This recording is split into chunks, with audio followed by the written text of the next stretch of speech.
A very good morning to one and all listening to us. Welcome on the third day of the World Antimicrobial Awareness Week as we innovate is celebrating it to create awareness and stop the resistance. Today we have with us a very dynamic person, Dr. Sachin Dubey, to deliver his ideas on antimicrobial resistance. We know Dr. Sachin in personal capacity because Dr. Milind and Dr. Sachin have kind of started their ventures around the same timelines and great buddies, I would call them.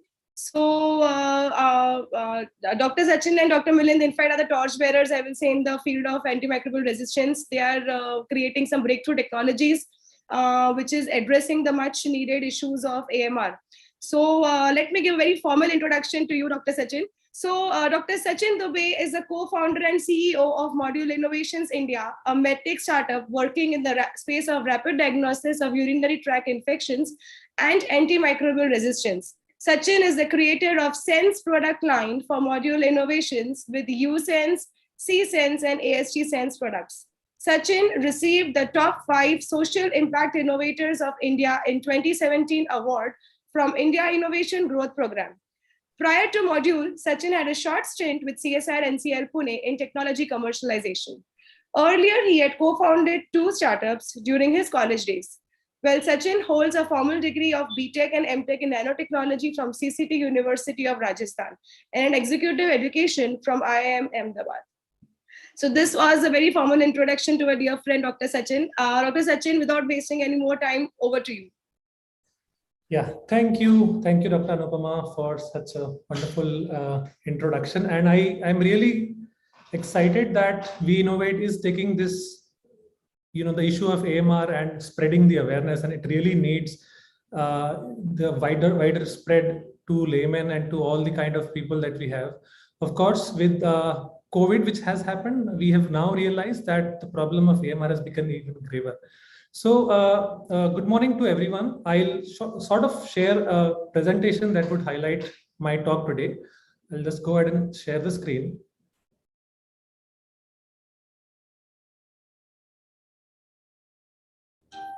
And just before I do that, maybe just to save the bandwidth, I'll switch off the video too, if that's all right. Okay, so I hope everybody is able to see the slides. And once again, good morning. My name is Sachin Dubey, and I am the CEO and co-founder of a startup called Module Innovations. And we are actually working in the space of rapid diagnostics. And today, I would sort of give a perspective of how diagnostics in a broader sense and how Module Innovations in its individual capacity is working towards reducing the problem of AMR. So I'm delighted that we are having a discussion on this very important topic of antimicrobial resistance under the aegis of We Innovate Biosolution and also the World AMR Week. At the outset, I wish and hope that every listener out there is keeping safe from COVID-19. There have been some news which is coming that the cases are again on the rise, and definitely we must exercise caution and adhere to the guidelines. Now, COVID-19 has served as an eye-opener on multiple fronts. From the many lessons that COVID has taught us, from the way how offices work to the way conferences and symposiums are held, one that emerged vehemently and in unison was the need of rapid diagnostic tests. So it has been reported, like the data is now available publicly, but just to summarize that, it has been reported that early COVID infection patients were administered with antibiotics in almost 87% cases, while only 6% of them had actually developed bacterial or secondary infections. So the whole problem came because of the lack of evidence-based therapy, coupled with, of course, the fear of COVID-related fatalities. That again reiterated, the need of rapid diagnostics. So probably we would never want such kind of an incident to happen just for us to realize that there is a need of rapid diagnostics. But yes, the incident opened our eyes. Now, COVID was something no one had ever imagined or thought of. However, there were certain things which were forecasted. And on the eve of winning the Nobel Prize for its discovery of penicillin, Sir Alexander Fleming, who is known as the father of antibiotics, was prudent enough, and his words of caution are heard loud and clear in today's time. So, what he said that the time may come when penicillin can be bought by anyone in the shops. Then there is a danger that the ignorant man may easily underdose himself, and by exposing his microbes to non-lethal quantities of the drug, make them resistant. So back in the years where he actually received Nobel Prize for a superb discovery which changed the course of the world, he was cautious and he was also skeptical that the practice of pill popping would definitely lead at a point in time to antimicrobial resistance. Now, today, of course, we know that there are resistance to fungus, to viruses and everything, but today probably we focus on the resistance to bacteria. Now, bacterias, there are a bunch of intelligent species, as I would say them, and they've known to exhibit their presence for almost 3.5 billion years. So they have been here on this earth for a way longer time than we have our existence. So not only have they survived the harshest of the climates and atmosphere, but they have also emanated the much needed oxygen into our atmosphere, making it complete for several other species to appear, including humans, which happened a mere 7 million years ago. So if I want to say it in a lighter tone, we owe our existence to bacteria. But now the very same bacteria is posing a threat to our existence. Then does that mean that bacteria are smarter than us? Well, if they have the ability to survive the most daunting conditions, the mere presence of which is enough to wipe out complete races and species from Earth, like what we have seen in movies like Jurassic Park, that incidents that changed the course of Earth and complete species were wiped out, bacteria they continue to stay. So if they are smarter enough, how can they not fight for their survival against the human intelligence in the form of antibiotics? So has the bacteria won the war? Well, that's something that we have to answer and we have to question and caution ourselves once again. Now, the use of natural compounds as antibacterial agents has been known for long. Of course, compounds such as turmeric has been there in our culture as an antimicrobial agent for long, and the lot of antibiotics which are derived from natural sources have come from these compounds, naturally growing compounds as well. Or for that matter, applying molds on wounds by Egyptians has been again documented in literature. But the world was, of course, a gloomy place where a minor cut or injury could prove to be fatal until 1928, when the first true antibiotic, penicillin, of course, was discovered by Sir Alexander Fleming. Now, post the discovery of the antibiotic till it actually became a commercial success, it took many years. So it took many years for it to be isolated and purified before becoming actually a commercial entity. However, the words of caution by Fleming came to life much early. Now, the threat is becoming demonic. It is assuming, of course, more graver proportions. And as we have seen, what has happened during the COVID time, that a lot of antibiotics were given just for the sake of it. Of course, we at that the knowledge of the entire scientific community was not enough as to take what kind of decisions, and therefore the excessive use of antibiotics was seen in many cases, and therefore there are a lot of reports which have started to flow in that there has been a 1.9% rise in antimicrobial resistance to few classes of antibiotics since the start of the COVID and today. Now, antimicrobial resistance, or in short AMR, is now of course assuming demonic proportions, but with governments across the globe claiming AMR as the next pandemic. Well, that's what is the reason we are discussing it, because it is going to assume a pandemic proportion.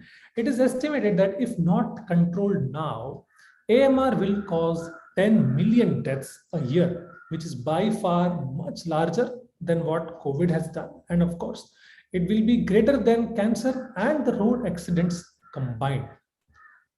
So, to understand what actually is the cause or the root of this problem, the government of UK appointed economist Jim O'Neill for an increasingly famous review on antimicrobial resistance that came out in the year 2014.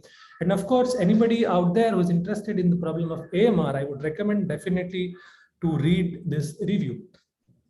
So on that front, Jim O'Neill gave several recommendations on what could be the probable reasons, and he probably listed out 10 major causes which have been the greatest impactors of antimicrobial resistance. And of course, if they are not controlled now, they would be leading to further rise in AMR. So Jim O'Neill said that if he had to prioritize just one of the 10 recommendations he has made in his review, it would be diagnostics.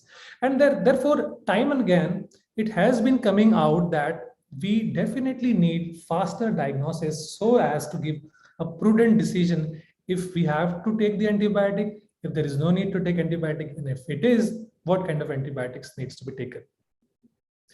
Well, the development of new antibiotics is also under threat. So we've seen that from 1940 to 1990, the resistance to new antibiotics took approximately 2 years to develop against the beta-lactam classes.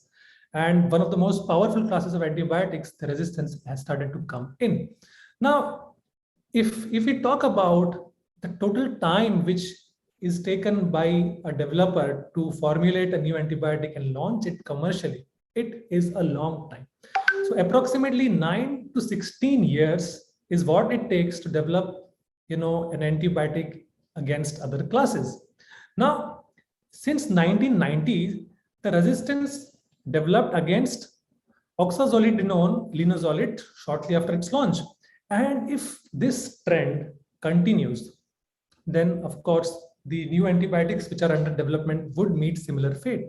And because this was never a commercially successful or commercially viable product, not a lot of companies have started to invest in the R&D of new antibiotics.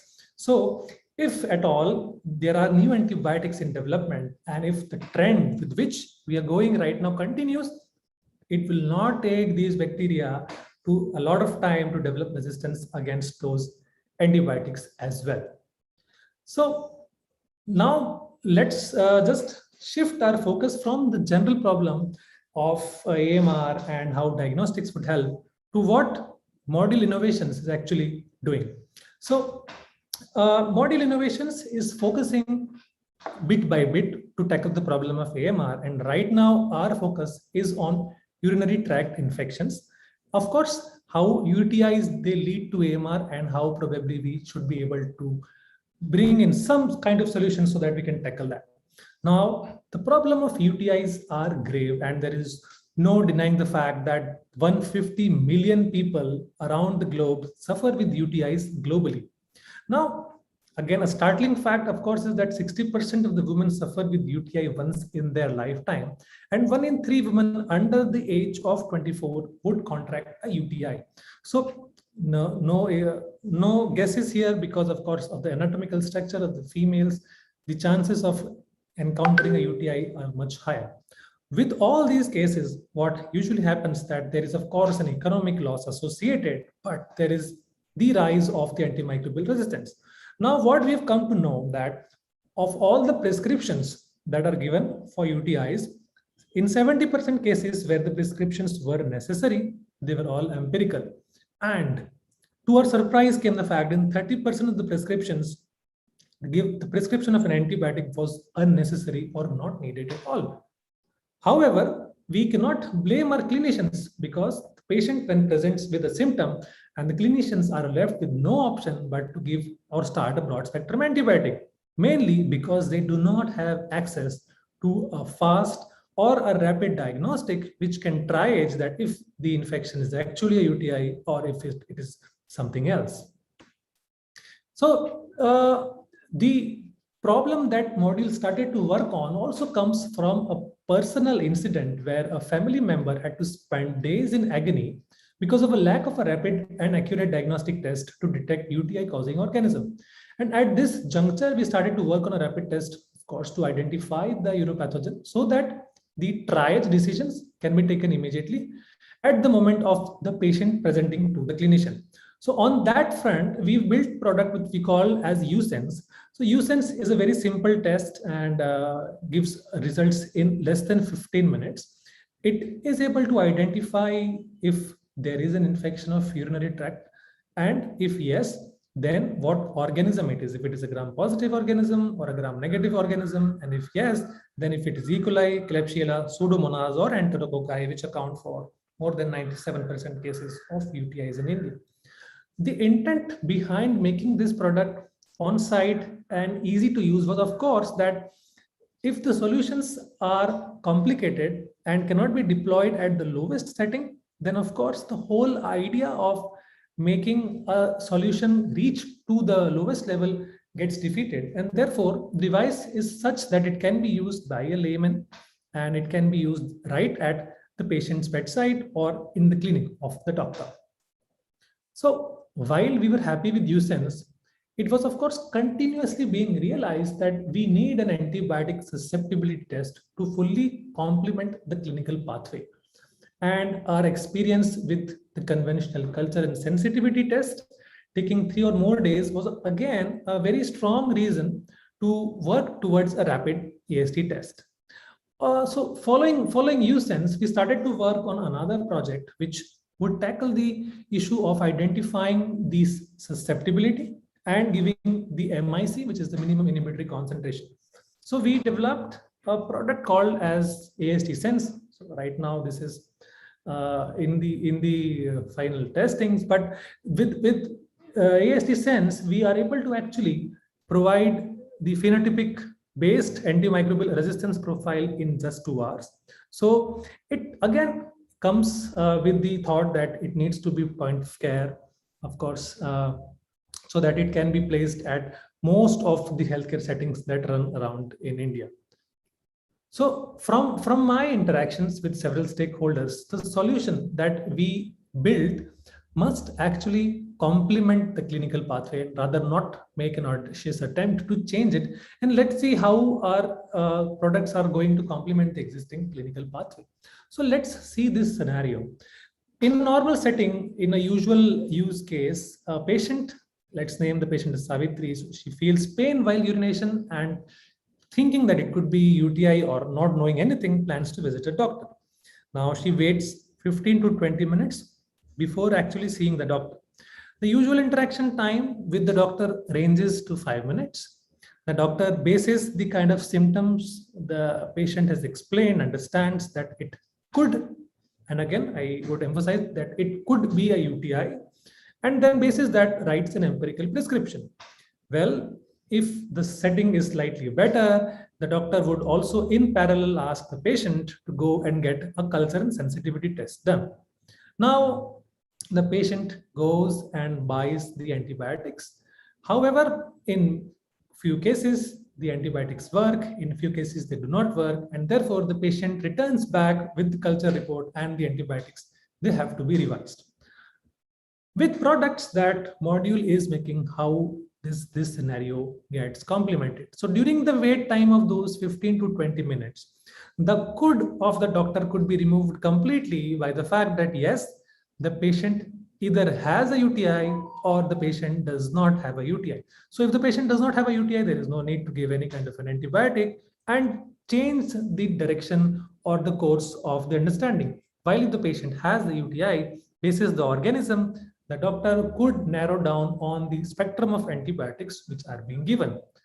Now, when the setting is slightly better, instead of asking the patient to wait for 2-3 days for the culture reports, the doctor could ask an AST sense test, which would deliver the results in 2 hours over phone to both the doctor first and then to the patient. So effectively, in a time span of 2 hours and 15 minutes, if I would say as a time to result, the clinician would have the knowledge of the most effective antibiotic that is going to work for the particular patient. And therefore, the patient takes the most appropriate antibiotic. And therefore, by this mechanism, we would save on giving a broader spectrum antibiotic and further cutting down the resistance. Well, during the journey of building model innovations and the products to fight AMR, there have been, of course, several ups and downs. And most of the companies that work in this space would be able to understand that. So myself and Milind, we work in the same space and we know the kind of challenges that come in pushing the products for AMR. Of course, one interesting fact that comes out is that the cost of antibiotic is so low that people really would not want to do a rapid test. So the cost of the rapid diagnostic test, of course, either should match the cost of antibiotics or it should go beyond or even lower than the cost of antibiotics. So there are several challenges to this, but yes, there have been ups and downs. But nonetheless, there have been a lot of achievements as well. And one achievement that out of many that module has, that is of course and will always remain close to heart, was when USense was placed at the Science Museum in London and next to the Alexander Fleming's penicillin that he actually had discovered. So this was a very proud moment for us, while also making us a resolve strong to provide solutions to AMR. So this is the team at Model Innovations and an ever expanding team. I like to call everybody who work in the AMR space as AMR Crusaders. So these are our modules, AMR Crusaders, as I definitely love to call them. And of course, we do welcome anybody who is interested to work in this space. So anybody who wants to have kind of discussion or interaction and would want to work in the space of AMR is always welcome to be a part of Model Innovation. So as I sort of close, I want to say that we have been working together. Of course, as Milind also points out, that collaboration is the way to go. So Model Innovations is working on multiple fronts, and we feel that working together, of course, is how we can fight the problem of AMR. So as an example, Model Innovations is working with Antabio, which is a French company, and they're developing novel antibiotics to meropenem-resistant organisms. Now, an example of how diagnostic developers and therapeutic developers can come together to find solution is what we are doing. So the antibiotics that they are making, we're testing it in our platform and see that can those novel antibiotics fit into novel diagnostics to determine the results in the most fastest manner. Again, some of the questions that we ask and we sort of try to raise at the platform, that again, for R&D companies, sourcing bacterial isolates is a challenge. So can hospitals and the DX developers come together? Can we have a platform to connect? Again, how do we create awareness amongst the masses about judicious use of antibiotics? So this is a very, very important thing that needs to be done. And I would like to commend We Innovate for taking this up and creating awareness amongst the people and interestingly, the larger masses, that how do we use the antibiotics judiciously? And yes, time and again, I've been saying this to a lot of people I meet, that we do not need antibiotics in viral infections. So this is the season of viral infections, and I see a lot of people taking azithromycin, nitrofurantoin, so many antibiotics. It's absolutely no need because it is a viral infection. Well, in our fight, we have been supported by several agencies from India, within India, outside India, and I definitely take a moment to thank these people because they have supported companies like ours in an area which is a very challenging area. So as I end, I would re-emphasize this quote that bacteria, they have no borders, and the fight against bacteria's a fight against AMR cannot be fought at the national level, but can only be fought at the global level. And everybody has to come together if we need to fight AMR. Well, with that, I would like to close and thank you so much. Thank you, Sachin, for such a wonderful talk. It was indeed an excellent presentation that you made. I must comment over here. I especially loved the last comment that you said that bacteria have no borders. So I think since this entire AMR week is for spreading awareness, so we can discuss more on this point. Like everybody witnessed the current ongoing COVID pandemic. So it originated in one country, and then the entire globe was affected by it. So this is a clear example that bacteria or microorganisms are not going to differentiate these physical boundaries that we mankind have created. So while they are not differentiating between these boundaries, and they are very quick in spreading their hazard on a global level, even we should be quicker, in coming together, collaborating, and having smarter technologies and better solutions to fight these microorganisms and the havoc created by them. So lovely, excellent tagline, I must say, that bacteria have no borders. Coming to your product, I loved your first line of product, which is like USense. So I believe USense is something which anybody can, use, and considering UTI, yes, UTI is a very grave problem. In fact, that's the reason why when we, it started its journey with the product catering specifically to UTIs. Right. So USense is a beautiful, small, pocket-friendly product, I would say. So what was your market perception? Like, you went into the market, what was the common public talking about it? How was doctor perceiving it? Can you throw some light on it? Yeah, sure. So, I mean, the development of USense, of course, began with an incident in the family. So, till that point, of course, we had read and knew that there is something called as UTI. When a pregnant family member encountered that problem, and of course, that happened in a city like Jaipur. So, we went ahead to do a diagnosis, and it literally took 3 days. So, during those 3 days, during pregnancy, the doctor won't prescribe an antibiotic, and the patient had to be in so much of agony. So at that moment, we started to dig deep into the problem. And of course, we realized that there is, of course, a dire need of a rapid test. And when we went and saw the labs which do this testing, so usually the practice is that first the labs would take the sample and they would check for its sterility. Once that sterility is established, only then they will decide that it needs to be cultured or not.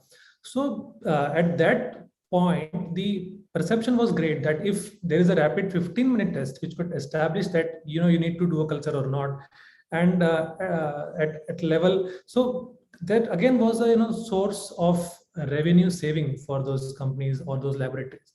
While when right.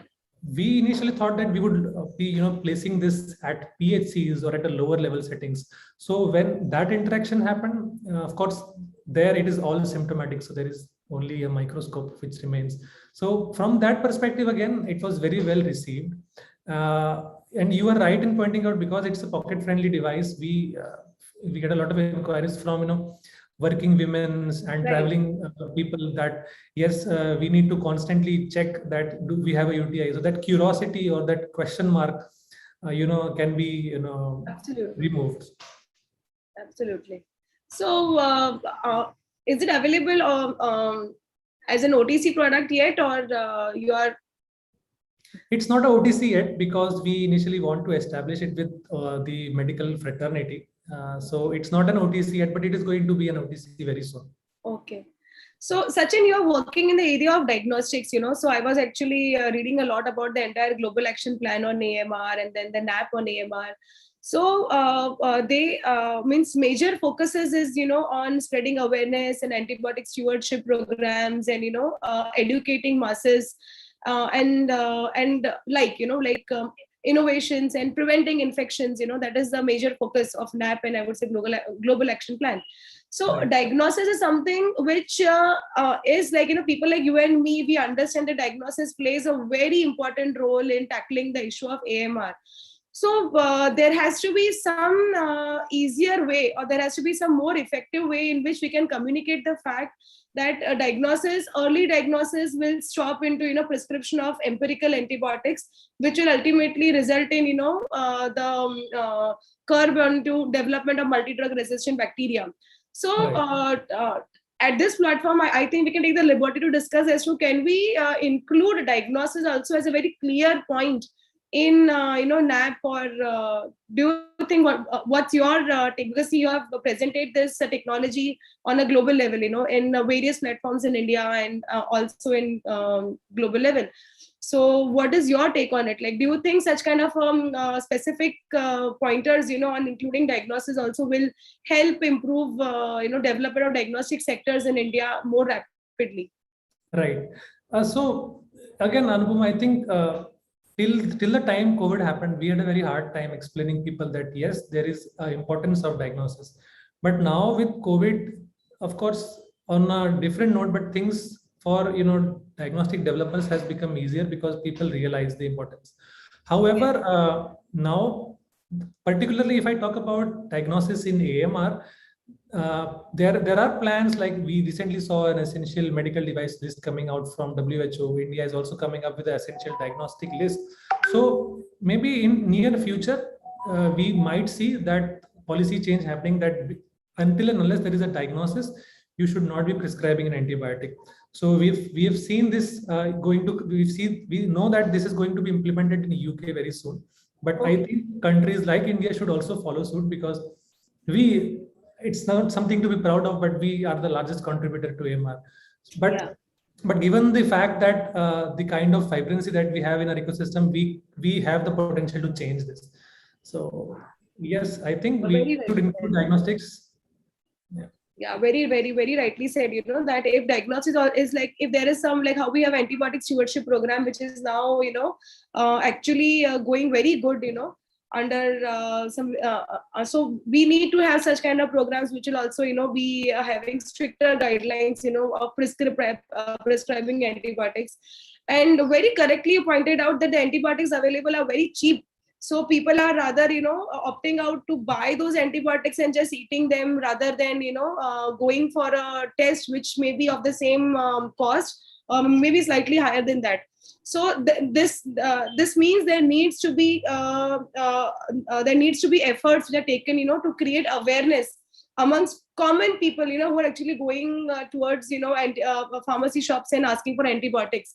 So what is your take on the fact that with of course with some rules and laws and regulations, some amount of prime time advertisement also should be allowed for companies to do, so that they can spread awareness amongst masses, that you should not be going to pharmacy shops and taking antibiotics. It is important.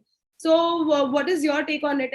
Can we have some kind of because still now it is not legally allowed, we are not supposed to do any advertisements. I'm not very clear about the laws governing this issue, but to the best of my knowledge, we cannot actually run a commercial ad over this, but running a commercial ad on creating awareness of not to take antibiotics on your own is required. Like today one of the posts that it is posted is that people often carry food, like in hospitals there is a rule that you should not be carrying food for the patients who are hospitalized. It is very clearly mentioned, but secretly we somehow tend to carry the food to our relatives, that no, they will at least eat something, it is important, they don't like hospital food. So I take this moment to tell everybody who's listening to me that do not do that, do not carry anything inside the hospital, because it is quite possible that it is contaminated with a simple microorganism which can get resistant to the antibiotic once it is inside the hospital scenario. So following such simple rules and guidelines does help common public, and there needs to be specific efforts taken for creating such kind of an awareness. So very rightly pointed out, because of late I've been hearing on radio that WHO is actually advocating that if it is a viral infection, there is no need of antibiotic, and that is WHO India. So now probably it all started, I think, I would say that with COVID, a lot of things have changed. Now, if they can sort of advertise that, okay, you need to wash hands, you need to keep hand hygiene and everything like that, maybe I think there is a time, because the problem of AMR is now being noticed. Of course, not to an extent where it should be, but it has started to get some attention. So with that probably, and with the COVID coming in together, this kind of publicity or some prime time towards educating masses and spreading awareness would follow suit. And again, I would commend We Innovate for taking that initiative, because this is really, really important. And seriously, I think this is a very good job. Yeah. So in fact, and as you correctly said, that let us, like Sachin has pointed out a very, very important thing, that it is the season of viral infections now. So please do not get tempted to just go to the pharmacy and buying an empirical antibiotic and eating it. That too also not completing the course. So do not do that. In fact, all the young mothers who are sitting here and listening to me, the kids normally get, this viral infection in these days, and we go to the doctor and we just give them the antibiotics. It's okay, just wait for a couple of days, 2 to 3 days. The infection will subside. The cold and cough will subside on its own. Only when you see few or other symptoms which you can discuss with your GP, and they will guide you, only if you see these symptoms like fever or a stomach upset, then there is a need for an antibiotic. Maybe there is some kind of an infection which is going on. But if it's a simple cold and cough for your child, do not give antibiotics. I am saying this as a mother.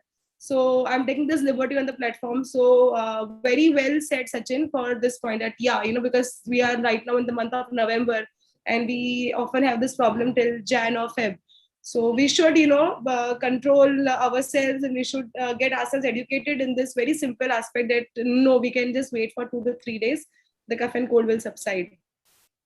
Right. So I must take a pause here, and Model Innovation is doing a fantastic job, and in creating such simple, easy to use diagnostic tools.